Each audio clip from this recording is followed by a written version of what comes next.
ನಾನು ಅವಾಗ್ಲಿಂದ ಕಾಯ್ತಿದ್ದೆ, ಗಿರೀಶ್ ಗೌಡ್ರು ಇವಾಗ ಮೈಕ್ ಕೊಡ್ತಾರೆ, ಇವಾಗ ಮೈಕ್ ಕೊಡ್ತಾನೆ ಇಲ್ಲ ಇವರು. ಅವಾಗೇನೋ ನಿಲ್ಸ್ಕೊಂಡು ಕೊಡ್ತಾನೆ ಇಲ್ಲ, ನಾನು ಇವಾಗ ಕೊಡ್ತಾರೆ ನನಗೆ, ಇವಾಗ ನಾನು ಮಾತಾಡ್ತೀನಿ, ಕೊಡ್ಲೇ ಇಲ್ಲ. But still finally he kept it to the end. So thank you. Girish ಗೌಡ್ರು ತುಂಬಾ ಹ್ಯಾಂಡ್ಸಮ್ ಕಾಣ್ತಿದ್ರಲ್ಲ, ಫಸ್ಟ್ ಒಂದ್ಸತಿ ಕ್ಲಾಪ್ ಮಾಡಿ ಅವರಿಗೆ ಜೋರ್ ಚಪ್ಪಾಳೆ ಕೊಡಿ. ಅವರ ಚಿತ್ರಸಂತೆ ಅವಾರ್ಡ್ ಈ ರೀತಿ ನೋಡಿಲ್ಲ ನಾನು ಅವ್ರನ್ನ. ಒಂದ್ ಶರ್ಟ್ ಒಂದ್ ಪ್ಯಾಂಟ್ ಹಾಕೊಂಡು ಬಂದ್ಬಿಡ್ತಾರೆ ಅವ್ರ ಅವಾರ್ಡ್ಸಿಗೆ. ಇವತ್ತು ಇಷ್ಟು ಟ್ರಿಮ್ ಆಗಿ ಏನ್ ಕತೆ ಹೇಳಿ ನಂಗೆ, ನಿಮ್ ಬರ್ಡೇನ ಇವತ್ತು? ಮತ್ತೆ ನಥಿಂಗ್ ಲೈಕ್ ದಟ್. ತುಂಬಾ ಹ್ಯಾಂಡ್ಸಮ್ ಕಾಣ್ತಿದ್ರಲ್ಲ. 22nd ಮೇ ಬಿ ಅದಕ್ಕೆ. ಹಾ ಕರೆಕ್ಟ್. ಸೊ ಮೇ ತಿಂಗಳು ಸ್ಪೆಷಲ್ ಅಂತ ನೀವು ಈ ತರ ಬಂದಿದ್ದೀರಾ. ವೆರಿ ನೈಸ್, ಚೆನ್ನಾಗಿ ಕಾಣ್ತೀರಾ. ಒಂದ್ಸತಿ ಜೋರ್ ಚಪ್ಪಾಳೆ ಅವ್ರಿಗೆ. I have not seen him like this, so well dressed. So feels good. Girish ಗೌಡ್ರೆ ಈ ತರನೇ ಡ್ರೆಸ್ ಅಪ್ ಮಾಡ್ಕೊಂಡು ಬನ್ನಿ ಆಯ್ತಾ. ಪಾಪ ದಿನೇಶ್ ಗುರುಜಿ ಒಂದ್ ಮಾತು ಹೇಳಿದ್ರು, ನಾನ್ ನಿಮ್ಗಿಂತ ಚಿಕ್ಕವರು, ತುಂಬಾ ಬೇಜಾರಾಗೋಯ್ತು ಅವ್ರಿಗೆ. ನೀವ್ ಈ ತರ ಎಲ್ಲ ಹೇಳ್ಬಾರ್ದು ಆಯ್ತಾ, ನೀವ್ ಹತ್ರ ಹೇಳ್ಬಾರ್ದು ನಾನ್ ನಿಮ್ಗಿಂತ ಚಿಕ್ಕವರು, ನಾನ್ ನಿಮ್ಗಿಂತ ದೊಡ್ಡ, ಬೇಡ ಅದೆಲ್ಲ. ಯಂಗ್ ಎಟ್ ಹಾರ್ಟ್, ಯಂಗ್ ಎಟ್ ಏಜ್ ಅಷ್ಟೇ. ತುಂಬಾ ಜನ ಹೇಳ್ತಾರೆ ನನ್ಗಿನ್ನು 20 ವರ್ಷ 15 ವರ್ಷ ಅಂತ, ಅಲ್ಲೇ ಇದ್ಬಿಡ್ಬೇಕು, ಮೇಲೆ ಬರದೇ ಬೇಡ. ಯಾಕೆ ಬರ್ಬೇಕು, ಯಾಕೆ ಬರ್ಬೇಕು? ಈಗ ರಮೇಶ್ ಅರವಿಂದ್ ಸರ್ ಹೇಳಿದ್ರೆ, ಸರ್ 20 ವರ್ಷದವ್ರು ಕಾಣ್ತಾ ಇದ್ದೀರಾ ಅಂದ್ರೆ, yes my dear I am 20 ಅಂತಾರೆ ಅವರು.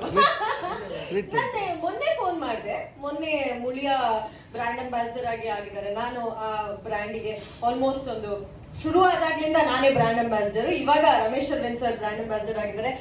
ಸರ್ ನನ್ ಬ್ರ್ಯಾಂಡ್ ನ ನೀವು ಕತ್ಕೊಬಿಟ್ಟಿದ್ದೀರಾ, you look so young, you look 20 years ತರ ಕಾಣ್ತಾ ಇದ್ದೀರಾ ನೀವು ಅಂತ ಹೇಳಿದೆ. Yes my dear I am 20 ಅಂತಾರೆ ಅವರು. ಸೊ ಆ ಕಾನ್ಫಿಡೆನ್ಸ್ ನಮ್ಗೆಲ್ಲರಿಗೂ. ಸೊ ಎಲ್ಲರೂ ಅಷ್ಟೇ, ಯಾವಾಗ್ಲೂ ಅನ್ಕೊಳ್ಳಿ ಏಜ್ ಅನ್ನೋದು ಮುಂದೆ ಹೋಗ್ತಾ ಇರುತ್ತೆ ಅಂತ ಮನ್ಸಲ್ಲಿ ಇರ್ಲಿ.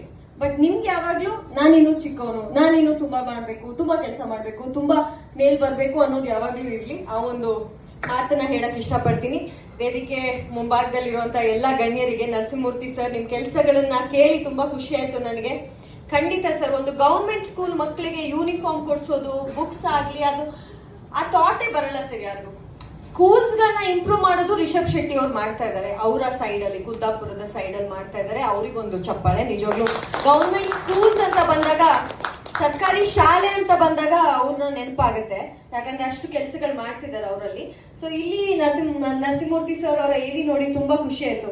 ಗವರ್ಮೆಂಟ್ ಸ್ಕೂಲ್ ಮಕ್ಕಳು ಯಾವಾಗ್ಲೂ ಪ್ರೈವೇಟ್ ಸ್ಕೂಲ್ ಮಕ್ಕಳು ಯೂನಿಫಾರ್ಮ್ ಹಾಕೊಂಡು ಹೋಗೋದು ನೋಡ್ಬೇಕಾದ್ರೆ ಅವ್ರಿಗೆ ಬೇಜಾರಾಗುತ್ತೆ. ಸರ್ ನಮ್ಗೆ ಯೂನಿಫಾರ್ಮ್ ಇಲ್ವಲ್ಲ, ನಾವು ಈ ತರ ಕಲರ್ ಡ್ರೆಸ್ ಅಲ್ಲಿ ಹೋಗ್ಬೇಕಲ್ಲ ಅಂತ. ಬಟ್ ಸರ್ ಈ ತರ ಒಂದು ಬ್ಲೇಸರ್ ತರದ ಒಂದು ಯೂನಿಫಾರ್ಮ್ ಮಾಡ್ಕೊಟ್ಟಿದ್ದೀರಾ. Amazing sir. ಆ ಪುಣ್ಯ ಯಾವಾಗ್ಲೂ ಕಾಪಾಡುತ್ತೆ ನಿಮ್ಮನ್ನ. Very nice. ಅಂಡ್ ಎಲ್ಲರೂ, ದಿನೇಶ್ ಗುರುಜಿ ಅವರಾಗ್ಲಿ, ಮುಂದೆ ಇರುವಂತ ಎಲ್ಲ ನಮ್ಮ ಸಾಹಿತಿಗಳಿದ್ದಾರೆ. ತುಂಬಾ ಖುಷಿ ಆಗುತ್ತೆ ಸರ್. ನನ್ನ ಅತ್ತೆ ಮಾವನು ಸಾಹಿತಿಗಳು ತುಂಬಾ. ಅವರು ಬ್ರಹ್ಮಗಿರಿ ಅಂತ ಒಂದು ನ್ಯೂಸ್ ಪೇಪರ್ ನಡೆಸ್ತಾರೆ. ಅಂಡ್ ನಮ್ಮ ಅತ್ತೆಗೆಲ್ಲ ನ್ಯಾಷನಲ್ ಅವಾರ್ಡ್ ಬಂದಿದೆ ಸಾಹಿತ್ಯಕ್ಕೆ. ಸೊ ತುಂಬಾ ಖುಷಿ ಆಗುತ್ತೆ. ಆ ಫ್ಯಾಮಿಲಿ ಸೇರಿರೋದ್ರಿಂದ ನನಗೆ ಸಾಹಿತಿಗಳಂದ್ರೆ ತುಂಬಾ ರೆಸ್ಪೆಕ್ಟ್.